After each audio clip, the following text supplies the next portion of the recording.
In the advanced trainings, we look much deeper into where energy comes from and how it is generated in order to facilitate energetic and Kundalini bodywork sessions for others. In our self-practice sessions, a basic understanding is also important. So for now, I want to share with you two main perspectives on energy and how they generate Kundalini energy. The first tells us that we have everything we need within, and that chi, prana, and life force energy are all basically the same on the quantum level. Practically, between the earth that we walk on and the sun that shines on it, we have a relatively unlimited supply of energy to draw from. And once we have drawn enough energy, chi, into our bodies, our Kundalini becomes active. So excess energy in a healthy and aligned body can bring positive and spiritual experiences, whereas excess energy in an unhealthy and unaligned body can bring spiritually negative experiences and mental health issues. The second perspective is to say that there is a different form of energy, unlike chi and prana, unlike energy that comes from the sun and is stored on earth. This energy is a special kind of energy, Kundalini energy, often experienced as creative inspiration, sexual or spiritual energy, and it is sent to us by our higher dimensional self. I'd say our sixth or seventh dimensional self, but some could argue on which dimension we reside and if we are all the same, and really it does not matter. Levels and dimensions will change depending on the concept we are trying to express, which supports us to live in a multi-dimensional reality with multiple truths. Multiple truths being the fabric that holds our linear 4D reality together. Put very simply, because paradoxes, alternating and multiple truths exist, we exist, and time exists and can move forward. The multi-dimensional energy that we are fed with by our higher self, in my mind, is best called divinity, and is the energy that creates newness in our world. It breaks up the monotony of polarity, the monotony of energy never being created or destroyed, energy only ever transforming as physics teaches us. So Kundalini offers us something new energy. And this is why so many people seek it, as it is in human nature to seek something new, to expand and to evolve. The energy that we seek is the energy of creation, the ability to create abundance, a way for the universe to expand.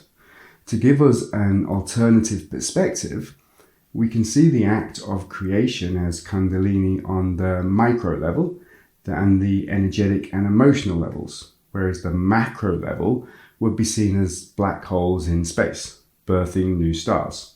You can confirm this on NASA's official website article, January the 19th, 2022.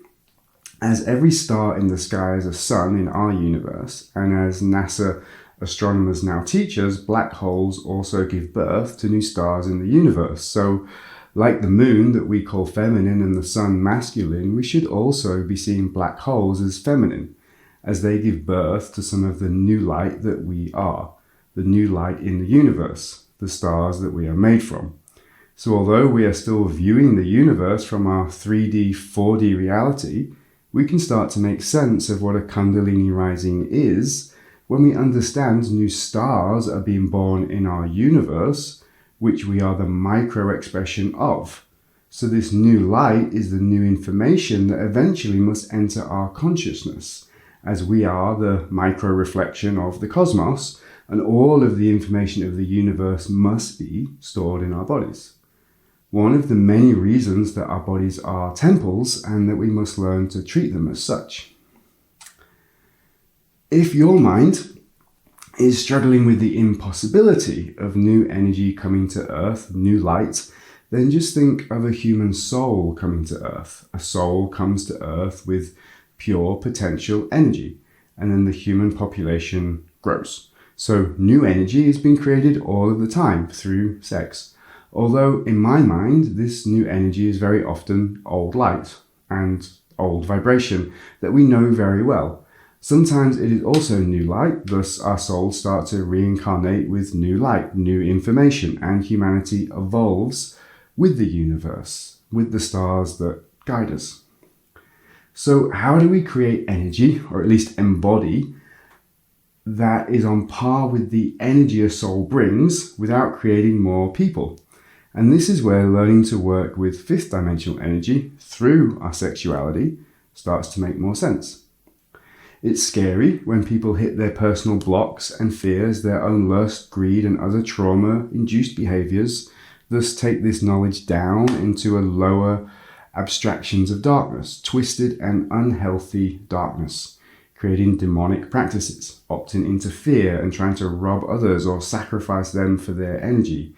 These behaviors and cultures are not to be taken into the future. They are to be witnessed and accepted as the past for what they taught us, having gratitude for what they taught us, and allowing us to understand unhealthy polarity and unhealthy darkness so that we can all move away from it.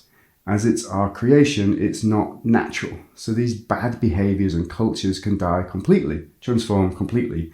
The fundamental point of this work and this knowledge is to learn to create a peaceful, sustainable, and high vibrational world. These two different perspectives on the creation of energy are not absolute. They are partial truths that help us piece together our reality. They are not mutually exclusive and very similar to the left-hand path and right-hand path of awakening, of Tantra, spirituality, Western occultism, and Kundalini. The right-hand path being through willpower, learning to harness natural energy around us to activate our energetic body, and the left-hand path about surrendering to our higher selves, to higher dimensional energies, to gift us with Kundalini or fifth dimensional energy. Personally, I find this more acceptable than surrendering to a guru or someone else's will. But as always, I would suggest caution in who and what we surrender to, and make sure the person we surrender to actually deserves our trust and is capable of putting our needs and the needs of the greater good before their own during times of surrender. When our intuition is lining us up for an important life lesson, thus we are about to surrender to what will hurt us, it can be very hard to forgive afterwards, especially if we needed someone else to hurt us to learn. Of course, the aim is to get to a level of consciousness and awareness where this would never need to be true.